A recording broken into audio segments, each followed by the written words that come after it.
ইসলামী আন্দোলন বাংলাদেশের সংক্ষিপ্ত পরিচিতি নাম ইসলামী আন্দোলন বাংলাদেশ প্রতিষ্ঠা ১৯৮৭ সাল প্রতিষ্ঠাতা মুফতি সৈয়দ মুহাম্মদ ফজলুল করিম রহমতুল্লাহি আলাইহি বর্তমান আমির মুফতি সৈয়দ মুহাম্মদ রেজাউল করিম পীর সাহেব চরমোনাই পরিচিতি ইসলামী আন্দোলন বাংলাদেশ একটি অরাজনৈতিক ধর্মভিত্তিক সংগঠন হিসেবে যাত্রা শুরু করলেও পরে এটি একটি পূর্ণাঙ্গ রাজনৈতিক দলে রূপ নেয়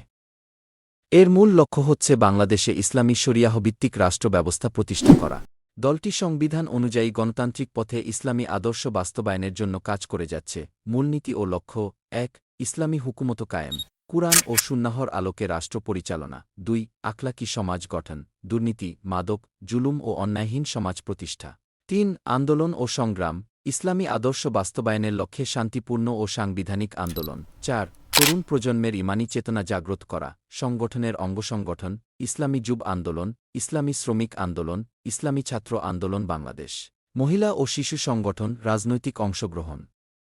ইসলামী আন্দোলন বাংলাদেশ নিয়মিতভাবে জাতীয় সংসদ স্থানীয় সরকার ও পৌরসভা নির্বাচনে প্রার্থী দেয় তারা সাধারণত হাতপাখা প্রতীক নিয়ে নির্বাচন করে